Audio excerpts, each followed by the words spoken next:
Hello friends, आप सभी का स्वागत है हमारे यूट्यूब चैनल विजार्ड क्लासेस पर। दोस्तों, ये क्लास जो है बीपीएससी कंप्यूटर टीचर और एसटीईटी कंप्यूटर के लिए क्लासेस है। आज के सेशन का पहला क्वेश्चन है कैश मेमोरीज। कैश मेमोरी जो है कैसा होता है? Slower than main memory, faster than main memory, same speed as RAM या एक्सटर्नल मेमोरी। तो ये हो जाएगा faster than main memory. Cache memory जो है वो मेन मेमोरी से काफ़ी फास्टर होता है। कैश मेमोरी जो है वो मेन मेमोरी से जो है काफ़ी फास्टर होता है। Pipelining improves. पाइपलाइनिंग जो है क्या इम्प्रूव करता है? तो स्पीड को। पाइपलाइनिंग जो है स्पीड को इम्प्रूव करता है। पाइपलाइनिंग जो है दोस्तों स्पीड को इम्प्रूव करता है।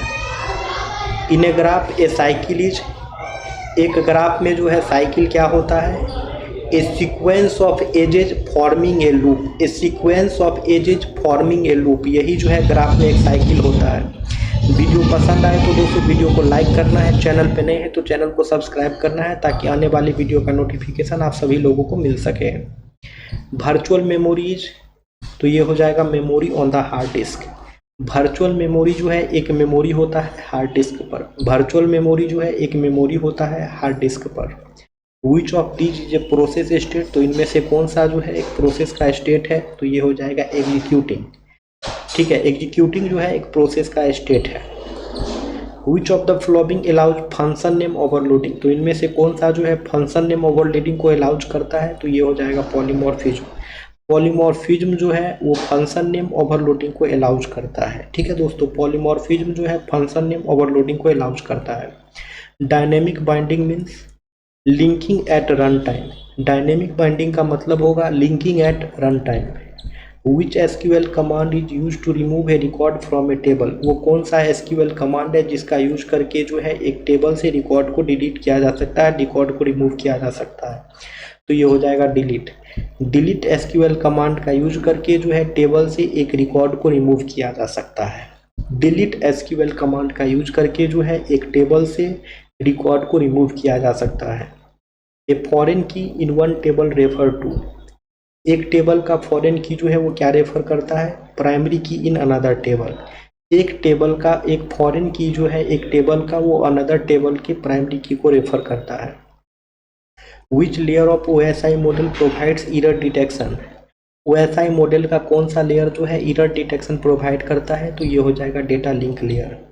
OSI मॉडल का डेटा लिंक लेयर जो है एरर डिटेक्शन प्रोवाइड करता है। OSI मॉडल का डेटा लिंक लेयर जो है एरर डिटेक्शन प्रोवाइड करता है। Instruction register hold, instruction register जो है वो क्या होल्ड करता है? The instruction being executed. Instruction register जो है इंस्ट्रक्शन बीइंग एग्जीक्यूटेड ये होल्ड करता है। Von Neumann architecture uses, von Neumann architecture क्या यूज करता है? Unified memory for data and instruction. Von Neumann architecture जो है यूनिफाइड मेमोरी यूज करता है डेटा और इंस्ट्रक्शन के लिए।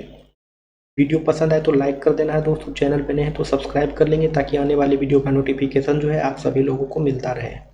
विच of the following data structure is use for recursion, कौन से डेटा स्ट्रक्चर का यूज जो है रिकर्सन के लिए होता है? कौन से डेटा स्ट्रक्चर का यूज जो है रिकर्सन के लिए होता है? तो ये हो जाएगा स्टैक डाटा स्ट्रक्चर।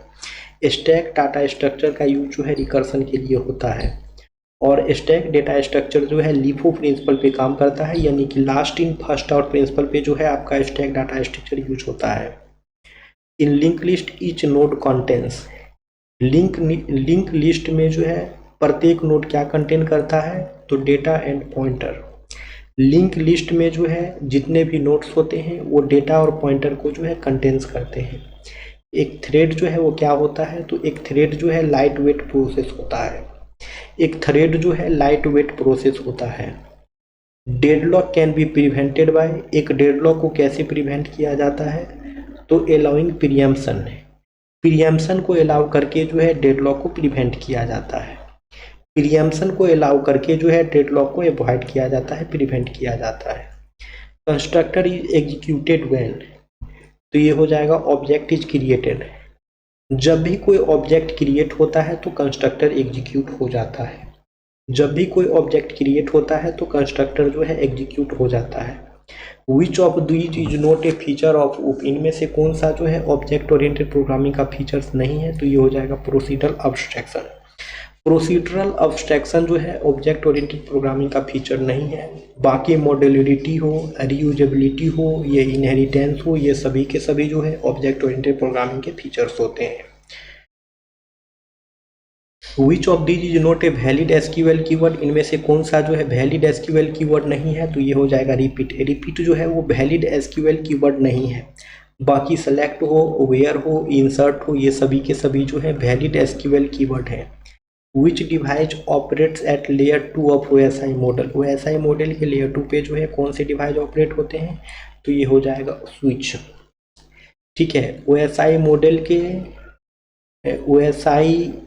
के लेयर 2 पे जो है स्विच ऑपरेट होते हैं। OSI मॉडल के लेयर 2 पे जो है स्विच ऑपरेट होते हैं।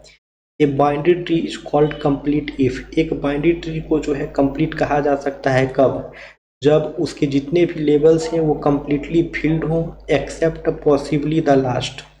वीडियो पसंद आए तो लाइक कर देना दोस्तों, चैनल पे नए हैं तो सब्सक्राइब कर देना। आपका एक लाइक हमारे लिए मोटिवेशन का काम करता है। ठीक है दोस्तों, आप लोग लाइक अवश्य करें और जो लोग नए हैं चैनल पे चैनल को सब्सक्राइब कर लेंगे ताकि आने वाली वीडियो का नोटिफिकेशन जो है आप सभी लोगों को मिलता रहे।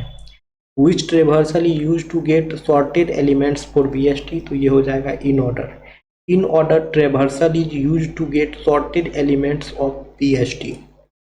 विच of the following is not an operating system, तो इनमें से कौन सा जो है एक ऑपरेटिंग सिस्टम नहीं है, तो ये हो जाएगा ऑरेकल। ऑरेकल जो है एक ऑपरेटिंग सिस्टम नहीं है, ऑरेकल जो है एक डेटाबेस है। ठीक है, ऑरेकल जो है एक ऑपरेटिंग सिस्टम नहीं है, ऑरेकल जो है एक डेटाबेस है। In C++ public, private and protected are, C++ में जो है पब्लिक, प्राइवेट और प्रोटेक्टर क्या होता है, तो ये जो है एक्सेस स्पेसिफायर होता है।